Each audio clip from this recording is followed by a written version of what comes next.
Quand j'habitais à Sherbrooke, j'ai vécu des choses extrêmement difficiles. Puis, à un certain point, j'étais vraiment perdu et j'en discutais avec un gars qui habitait chez moi, qui est devenu mon meilleur ami. Il s'appelle Sacha Simard, un gars drivé par tout ce qui était finance et compagnie. Puis il disait, écoute, moi, je travaillais pour la plus grosse compagnie de comptable sur la planète un jour. Puis c'est ce qu'il fait en ce moment. Il habite en Californie. Il travaille pour une très grosse compagnie de comptabilité. Puis il a évolué comme un bon monsieur. Et à ce moment-là, on se supportait psychologiquement, moi puis Sacha. On vivait du stock, là, tous les deux, très, très difficile. Puis on habitait les deux sous mon toit, dans une maison que j'avais achetée avec ma conjointe de l'époque. Puis c'était vraiment la maison de la dépression, là. Quand on se croisait, un petit coup de tête, puis on se parlait quasiment pas parce que les deux, on filait pas du tout. Mais on était là l'un pour l'autre. Euh, de corps et aussi moralement, si on voyait que l'autre était vraiment plus en bas que nous autres, en bas de nous-mêmes, ben on essayait de l'aider à notre façon avec une discussion, avec un repas ou peu importe. Puis un moment donné, je filais vraiment pas, puis Sacha, lui, il allait bien.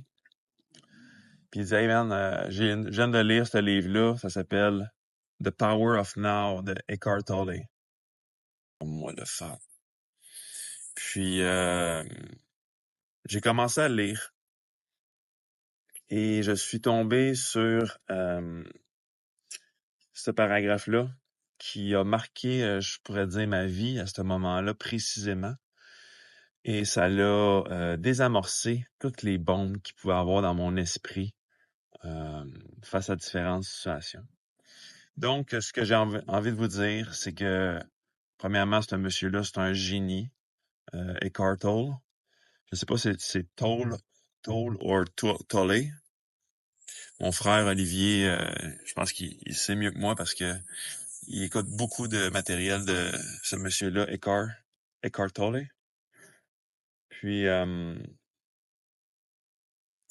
ce paragraphe-là repasse à chaque année sur mon feed Facebook parce que j'avais vraiment publié, parce que ça avait marqué mon existence.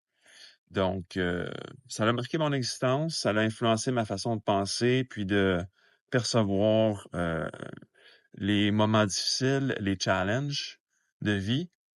Puis, je vous invite à lire et relire ce paragraphe-là parce que il n'y a rien de plus vrai que ça. Il n'y a rien de plus vrai à mes yeux que ce paragraphe-là dans la vie. Donc, si vous êtes dans une situation difficile, que vous manquez d'énergie, que vous manquez d'espoir ou que vous sentez que vous manquez de ressources et tout, lisez ça, ce paragraphe-là. Lisez ça et revenez à ce paragraphe-là. Peu importe tes émotions, peu importe la façon que tu penses, ça, ce qu'il y a en bas, là, c'est vrai. C'est une vérité absolue. Sur ce, bon vendredi. Posez-vous la question, quel est le problème que j'ai maintenant? Pas l'année prochaine, pas demain, pas dans 5 minutes. Quel est le problème avec ce moment? Vous serez toujours en mesure d'affronter le moment présent, mais vous ne serez jamais en mesure d'affronter le moment du futur, parce qu'il n'est même pas encore arrivé.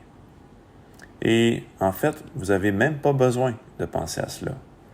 La réponse, la force, la bonne action à faire où les ressources vont être présentes au moment où ils devront être présents. Pas avant, pas après.